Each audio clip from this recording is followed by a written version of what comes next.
y'all. Welcome to another episode of Just Two Girls Who Work Together. So glad that you have decided to join us again for another episode. Yes, welcome. All right, it's been so much going on this week. Yesterday was just Juneteenth. How was it for you?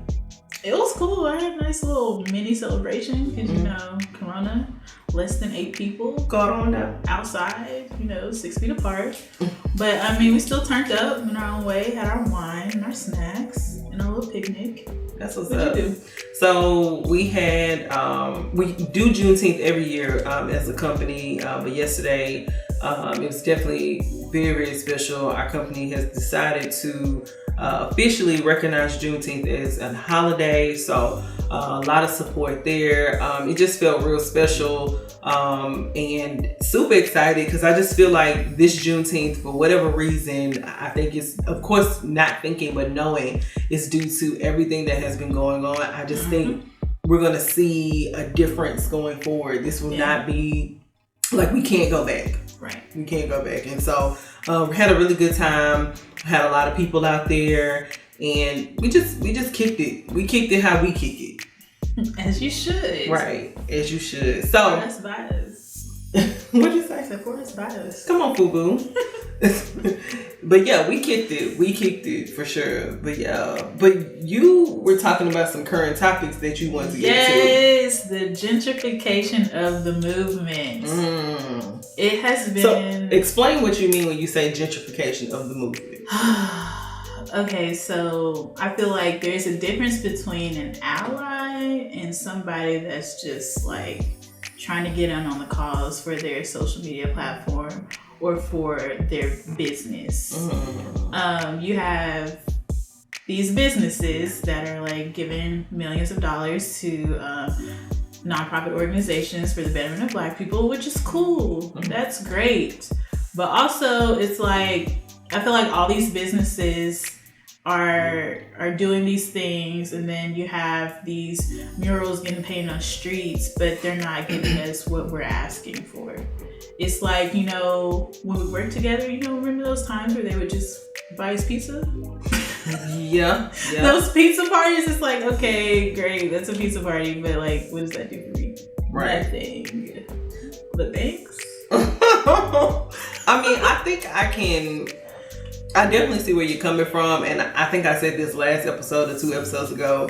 The proof is going to be in the pudding with a lot of these companies. I think what we'll see, what we need to see 6 months to a year from now, or just going forward, needs to be changed, right? In the way that they do their branding, their marketing, the way that they approach situations within the community, the way they show up for their employees that are Black. Absolutely. The proof is going to be in the pudding. And I think right now, everybody is just like, even though this has been going on, the initial shock, the urgency to get behind things, people are just trying to, like, grasping at straws, right? Yeah. And I feel like the whole Juneteenth thing, that was a little trend that you saw in the tech companies. One person did it and then everybody else followed suit, which is cool and all. That's nice to have a holiday.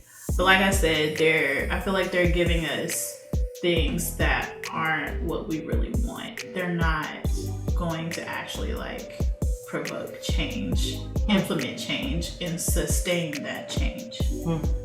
But yeah, that's how I feel. Yeah, again, we don't know. Proof is gonna be in the pudding. Yeah, we'll see in about 6 months. We'll do a check-in. For real. And I've even expressed this with my own company. Like, this has just got to become a part of the DNA of who we are. Right. I think my company has done a very good job of moving forward and being progressive as a company. We have individuals that are still coming along. I'm gonna say they're coming along, but we still got individuals that need to catch up to where we are. But we've always done a really good job of being progressive and ahead of our time. And so I do believe that, I do believe it'll become the DNA of who we are and the fibers of who we are. But every company has to do that. It just can't be one. Right. Every single company has to do this. And not even just companies, like every person has to do this. Every family has to do this, because that's where the real work lies. Like you can't expect your community to change if you don't change. Absolutely. Period. Because your community is made up of. Absolutely. So it starts at home. I do want to shout out my white friends that have been having those uncomfortable talks with their kids. Because they're the next generation. They're watching us, and that's how like prejudice and racism is passed on generation to generation. They see their parents do it, and then they think it's okay, and they do it, and it becomes second nature. So we need to make sure that we undo that, and make sure that the generations to come don't have to deal with this shit. Absolutely. But it's gonna take time. Absolutely. A lot of time, because it's been hundreds of years of this. Yeah. I mean, and shout out again, plus one to all of that. Shout out to my peers and my coworkers that showed up yesterday for us. Showed up not only for us, but showed up for themselves and decided to be the change that they want to see. I know they had a really good time. And one of the things that my boss said before he left was like, hey, this was important for us to do. Like, you have to think about it the opposite way. It would have been detrimental not to do something yesterday. It would have been detrimental, and we got to look at it that way. Like, and he walked away and he said that you all are important, and I just want you to always know that and feel that way. I mean, but it came from a very sincere place. So appreciate that. And like I said today on my social media sites, just because Juneteenth was yesterday, it don't stop there. We can't stop. We don't stop. We won't stop. Okay, Diddy. Okay. Bad boy. Take that. But no, we're gonna keep going, and I just feel like there's a different energy in the air. People are singing a different tune. Yeah. Nothing will be the same. I'm really keeping my fingers crossed for student loans to be canceled. Whatever we gotta do. Cancel them out. Well, Jesus, please. I mean, technically, Jesus, and Beezus. Okay, take my reparations and put it towards the $144,000 worth of student loans I got from undergrad and graduate. No, I want you to cancel my debt and run me my check. Okay, I can two take separate. That. I can do two. That's fine. Run it. I need the student loans first, and then send me a check. Both. I mean, I need both, but I will go ahead and call Sally and tell her we ain't paying her. Okay. Right.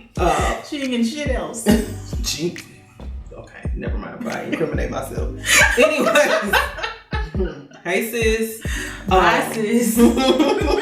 But anyways, I think the proof is going to be in the pudding, and we'll see what is to come. But we will not hold you guys long.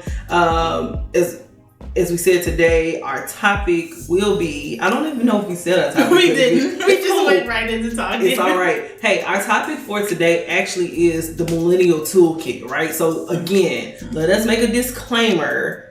These are the things that we believe as millennials you should have in your toolkit, and really anyone can have them, but this is what we feel like you should have. Right. We said millennials because that's what we are. So we can only speak to that. Absolutely. To be honest. Do you want to identify for the people out there that are creating articles that don't know what the age bracket is for millennials? Oh, isn't it like... Okay, so it's different. I've seen a lot of different ages or years, but the one that I've seen that's most accurate is like 84 to 95.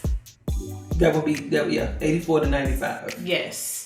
But sometimes they include 96. And my brother's born in 96. He always gets his feelings like, man, I'm a millennial. I'm like, bro. It is 84 to 95. Yeah.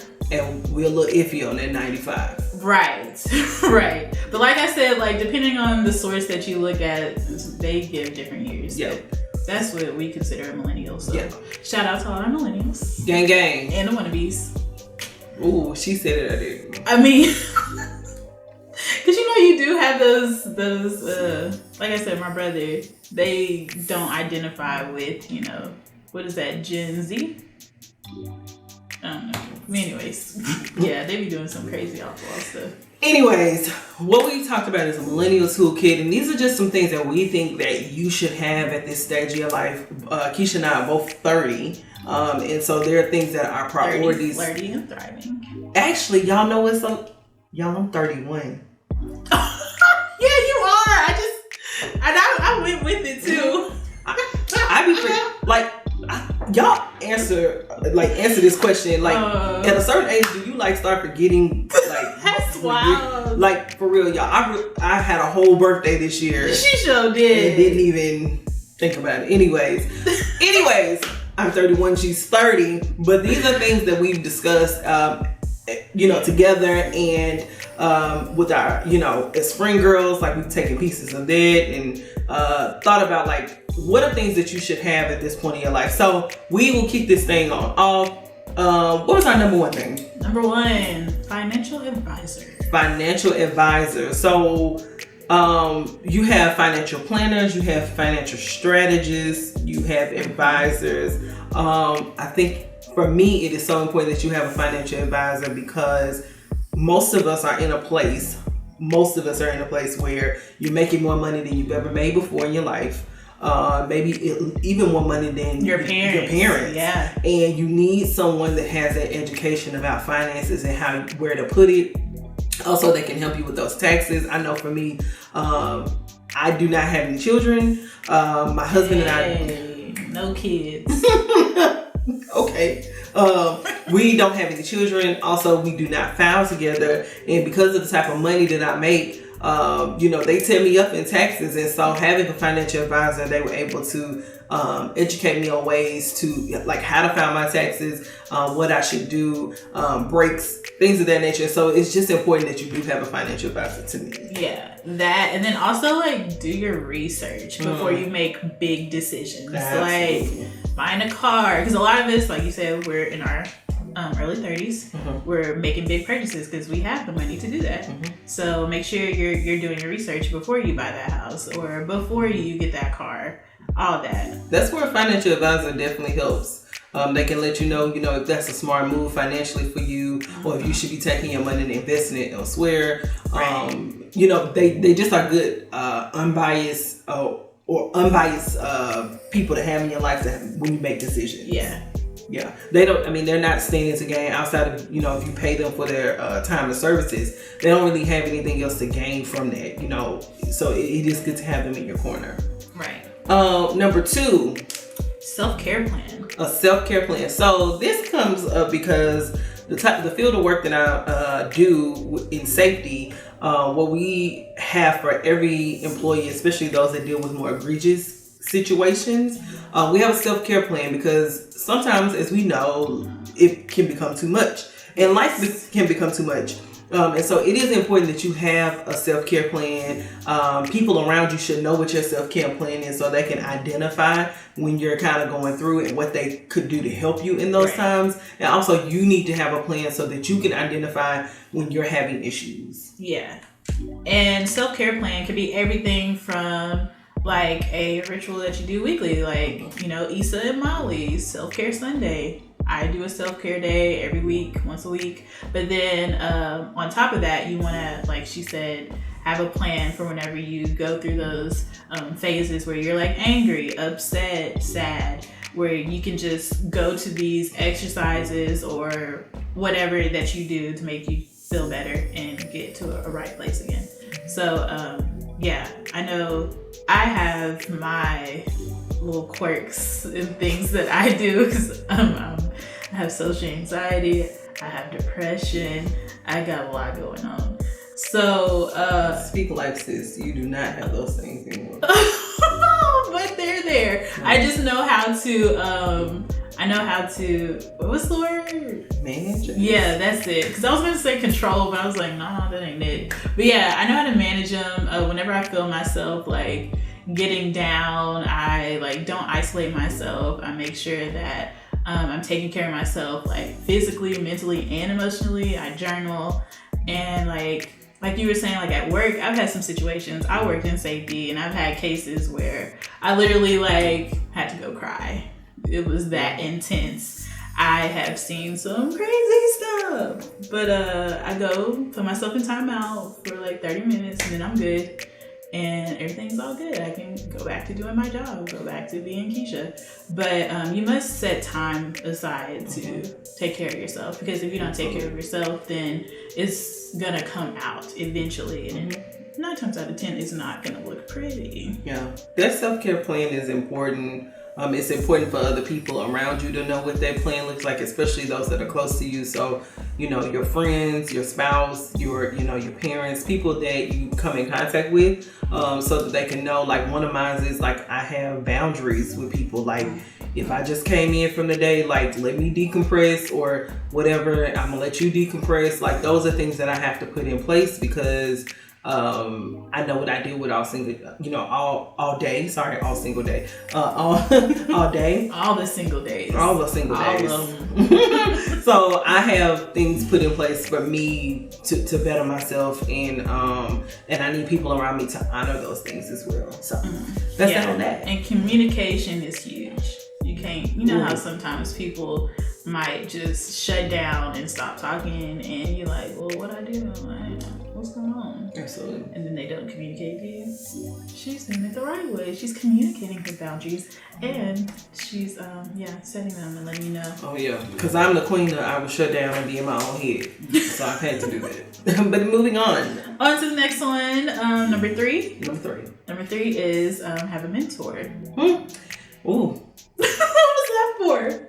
No, because it's important. Like, yes, it is. Yeah, you have to be, and see, I don't know about you, but I have mentors in different spaces. Mm-hmm. I don't have the same mentor for everything because there may not be their expertise. Right. So I have a mentor in different spaces. Also, with mentors, for me, you got to be talking to me and you've done it or you've gone through it, and like we got a bond there that I see that like it is obtainable. That is important. And also with a mentor, I need someone that can push me,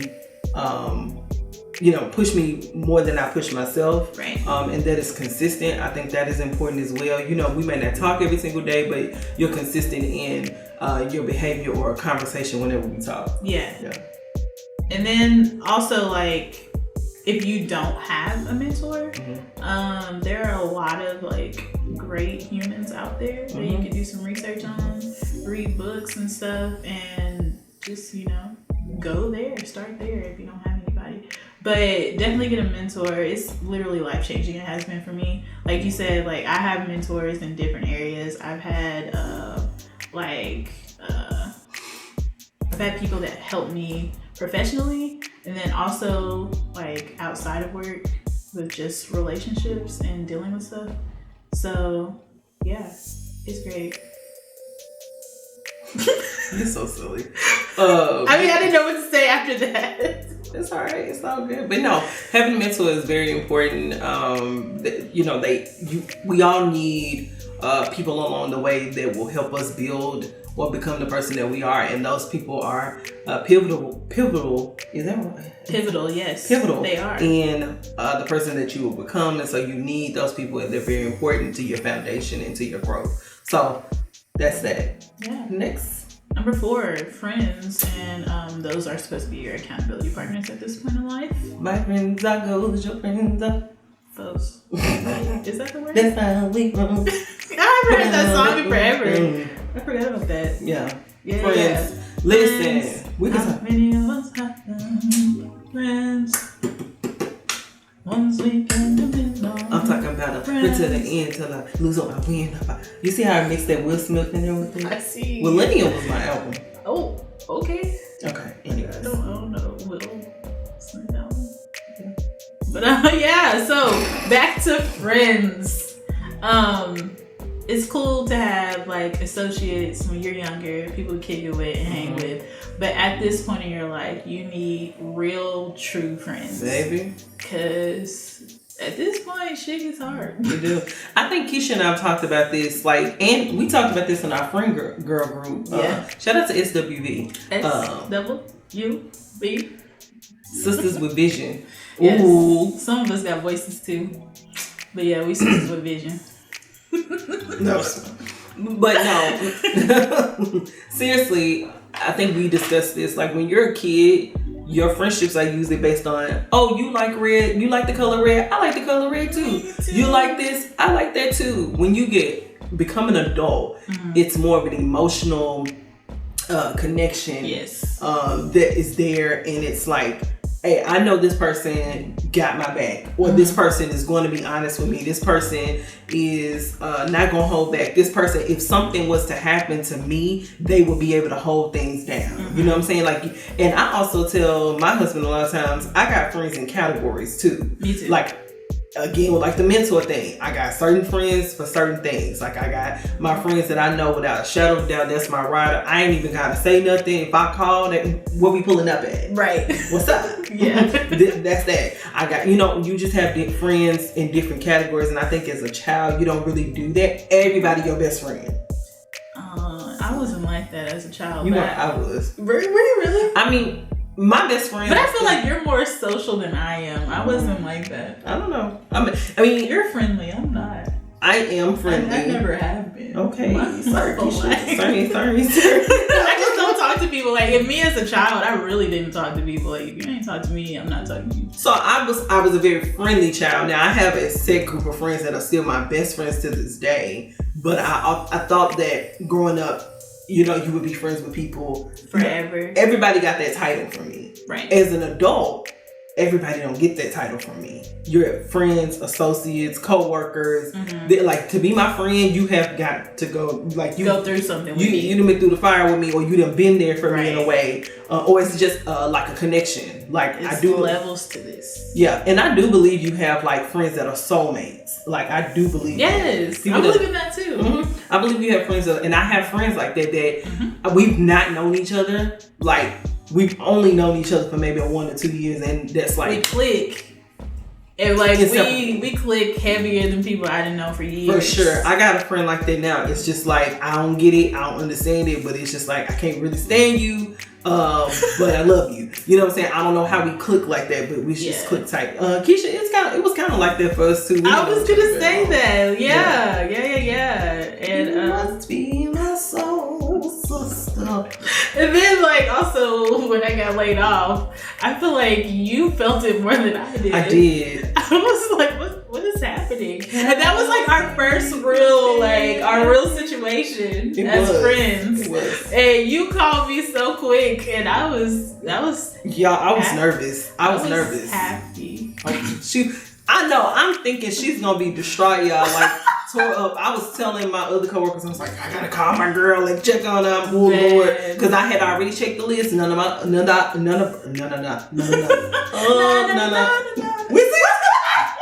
What song did you sing? Oh, Nana. Oh, okay. You would Trey.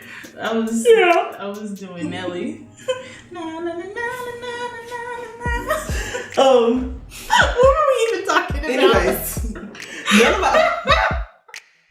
okay. Anyways, bring it. Layoff. Yeah, none of our other girlfriends had gotten laid off, and I found out that Keisha was. So I was like, sweating. Let me call. I'm going in the other room, and just was nervous. I called this chick. She like, girl, yeah, this is the best day of my life. I'm so happy. I was like, how I get laid off on my day off? How you fired on your day off? Right. Oh my gosh. Anyway, crazy. Back to the lesson at hand. She was there for me. That's all I'm gonna say. Oh, so I appreciate that. I appreciate you as well. Yeah. But yeah, friends. You gotta identify who those people are that will have your back, that will be there when you need them to be. And you may not even talk to those people every day. I don't like my closest friends or people that I really love. I don't talk to them every single day, but we can pick up like nothing left. Where you left off, yeah. Because like we're older now. A lot of us are married. A lot of us got kids, and you have your whole life. Like, it's a lot of things going on. You got work, you got personal stuff, you got family stuff, money stuff, COVID-19 stuff. It's just everything. Everything. So I feel like that's a big thing with like becoming an adult and grasping that whenever you do want to hang out with people, you have to realize that they have their own schedules, and sometimes it's not always gonna work. That's a big thing with friends now. Finding a good time to hang out. Yeah. And then also like not being able to talk to them all the time. You can't just like assume that people are ignoring you. Use positive intent. Absolutely. People are just people, and sometimes they go through shit and they don't want to talk. So yeah, keep that in mind. Absolutely. You just gotta identify who those people are and value those relationships. And a lot of times, those friendships will be very challenging at times because you're older, you got your opinion, they got theirs. And if you all can stand through that and respect each other's opinion, that's true friendship. It is. I feel like we live in a culture where a lot of people think that you can't get along because you don't see eye to eye on certain things, which is really weird to me. But there's nothing wrong with not agreeing. Yeah. Like, that's actually good to get different perspectives on things so that you can widen your horizons, Seeing a different perspective helps you get informed on a different perspective. But did we talk about the accountability partner side of that? So we did and didn't. So accountability partner, to me, I only want my accountability partner usually to be a friend of mine because I need to be transparent and vulnerable with that person. So that usually falls in the same line. Like, if you're my friend in those categories, if I need accountability in a certain area, usually I'm going to look to one of my friends in one of those areas. Right. And then also, you can't be afraid to hold your friends accountable when they're doing fuck shit. Baby. Because I do it a lot. You got to be able to do that. And if they feel some type of way about what you said, then hopefully your friendship is good enough to withstand that. If not, they weren't a friend at all. Yeah, you got to be able to deal with not criticism, but the critique that may come from time to time. Right. You got to be able to listen to their point of view because you may not see it a certain way. You just got to have somebody that will hold you accountable as well as they hold themselves accountable for situations. And don't be afraid to have those uncomfortable conversations. Absolutely. So yeah. It's all about growth. It is. We're growing. Personally and collectively. Okay, now we're on, what number is this? 5? I think this is 5. 5, yeah, 5. Therapist. Was it 5? It might have been 4. Okay, 5. That's the last one, 5, the therapist. The therapist. Listen. Shout out to my therapist. Shout out to my therapist. I want to say your name, but I'm not going to do it. I'm not going to put you out there. When I say she lit. But therapy is so important for me. Short story, like back in, well, I won't say years, but when I was between the ages of 23 to maybe 27, I was going through like extreme depression. I would have mood swings. We didn't know what was going on. Had a situation at a job, and I was suffering with a lot of this in silence because the image or the thought, and also being a believer, people quickly say, well, you need to pray. You need to listen. That's a whole nother episode. But it's a whole nother conversation. Whole nother. But I was just going through a really rough time. I remember I was working a job at the time, and I actually took a 2-month break from this job without pay. I had grown woman bills. Now, granted, I was living at home with my mom. My mom understood what I was going through and was like, hey, do what you need to do during this time. Figure it out. But I took 2 months off, and I remember it had gotten to a point where I was sitting on the couch, and I remember saying to myself, like, I was crying, like sobbing. I was like, I'm sorry. I just kept saying, I'm sorry. And I think at that point, I was like at a breaking point where I thought I wanted to like end my life at that point. I mean, that was the only thought that came across my mind. Yeah, and I was sitting in my mom's house, and I just kept saying, I'm sorry. And of course, thankfully that didn't happen. That didn't. But I started therapy at that time, and I was able to talk to someone then. Got away from it, but and it came back. Went to the doctor, realized that I had PCOS, so that was contributing to a lot of my depression. PCOS? So Polycystic Ovarian syndrome, which a lot of females, many of them that are overweight, struggle with this. It's a fertility issue. Also, it messes with the ovarian systems. Female reproductive systems. Thank you for saying that.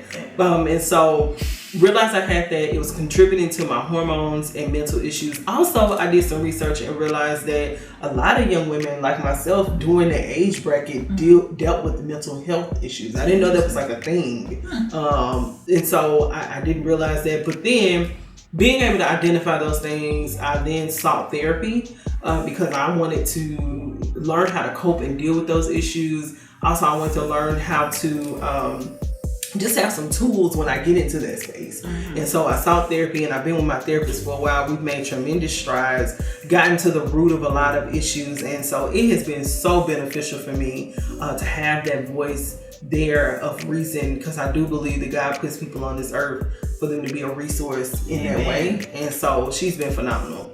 Yes. And I'll shut up there. Yeah, my therapist, she's okay. So first of all, let's why is it? Hold on.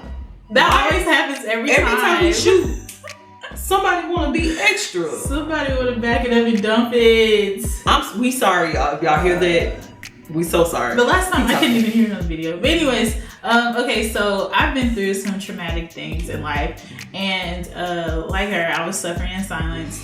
But I was the epitome of the angry black bitch. Like, I had the worst attitude. If you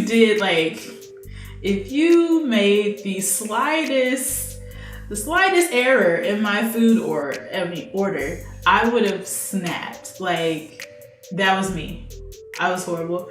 And I still have my moments, I ain't even gonna front. But I didn't realize how heavy that trauma was weighing on me, and how I was suppressing it, well, trying to, but it was like bubbling up in like my relationships. I would like snap on people out of nowhere, and it's like, it didn't make any sense at all. So once I saw how it was affecting the people around me, I was just like, something ain't right. I need to figure out what's going on. So at the time, I was like working 2 or 3 jobs. I was broke. I had just graduated from college, and I did not get a job with a great salary. So I was working a whole bunch of part-time jobs, and I couldn't afford a therapist. So I turned to books before I could go to therapy. And books really helped me like pinpoint what the actual issue was, because at first I was just angry. I was angry all the time. Did not know why. I was just mad. And once I figured out like why, and I started unpacking that, then I was just like, yeah, I really need some help. Like, I need a professional. So I went to therapy, and my first therapist didn't work out.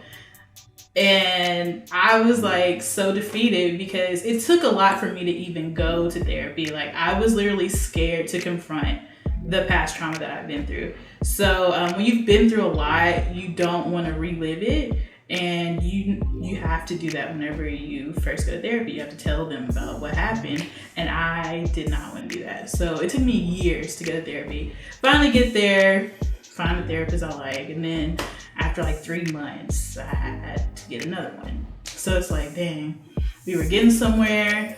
I was doing great, feeling better, and now I have to start all over. Now I have to relive all this trauma again. And I was just like, man. So it took me like months.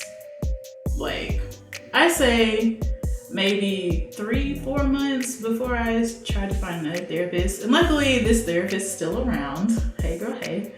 And I remember going to her and telling her everything, and she was like, we're gonna start off with weekly sessions, because you have a lot to talk about. We have a lot to work through. And I was like, dang, am I really that messed up? Like, it's okay. But yeah, after like moving from weekly to bi-weekly, and now it's monthly, like me and the people around me have noticed a difference. So it has been life-changing. Good. Life-changing. And I feel like, me personally, I feel like everybody needs therapy, but specifically Black people need therapy. That's true. Because we have so much generational trauma, and we don't even know about it. Yeah. Like, certain things, it took a lot of like reframing things mentally, because there are things that we go through that are normal, but it's really abuse. So it's like, okay, these things are normal in a Black household, but you don't realize how much it's affecting you and your psyche. So that was a whole thing too. Yeah. But yeah, it's a lot. It's heavy. So get a therapist if you don't have one. There are other resources out there if you need help going about that. So get the help that you need. Absolutely. Don't let anybody shame you for going to therapy at all. And for some people, the flip side of that is if you don't want therapy, you can also have a life coach. And so I often tell people the difference between the two is the therapist deals with past and what has brought you from the past to the present, and then a life coach deals with present to the future, right? Never knew that. Yeah, absolutely. So plugging myself, I am a life coach. I'm certified and licensed. Okay. Okay. I am certified and licensed to do that, but yeah, that's the difference between therapy and having a life coach. And so I encourage people to actually do both. If you know, deal with those issues, talk about how you got there so that you don't, or you can avoid those mistakes happening again, and then get you a life coach that can help you deal with the present and how you want to plan going forward and moving forward. So I would encourage people to do both. Interesting. Absolutely. It is. I feel like my therapist is a little bit of both. Some can be. Some can be. I mean, a lot of the things that, you know, you learn while getting a certification, you know, is therapy, thought, or practice. But we are specifically told that, like, we are not a therapist. We are not focusing on, like, this is your issue and this is how we solve that issue. It's not that. It's more so like planning, strategizing, helping you think about what place you want to move to or move into. That's cool. Absolutely. Learn something new. Things you didn't know. But yeah, I think those are like our top 5. We had more, but we narrowed the list down. Yeah, those are the major things that you need in your toolkit. Absolutely, that we believe you should have. Right. Yeah. I mean, if you have any other things you'd like to add, comment, let us know. Yeah. Please do that. But yeah, thank you guys so much for joining us for another episode of Just Two Girls Who Work Together. We will be back next Monday with another episode. It's I Love the 90s. I love the 90s. Is that how it goes? Yeah. Okay. It does. I haven't watched it in so long. So we got I Love the 90s with a little bit of how do you say the word? Mukbang? Mukbang. So yeah, we got. I can never say that word. Mukbang. I can say that's that 0.2% Asian in me. Oh, okay. Come on, Ancestry.com. But yeah, we'll be back next week with another episode. Please don't forget to like, share, subscribe. Tell a friend, tell a friend, tell a friend. Yeah, and tell us what you think. Yeah, please. If you have any ideas for segments, let us know. If you want to be a guest, come holler at us. Yeah, and we got so many great episodes coming you guys' way, so continue to tune in. Yeah. I'm feeling a little like raffle or something in my spirit. A raffle? A raffle? Okay. I think we should what's the prize? We'll think about it and get back to y'all. Everybody needs gift cards. Everybody needs money. So. Hey. Yes, I need money too. You can give some away. Bye, guys. We'll see y'all next week. Bye. Bye.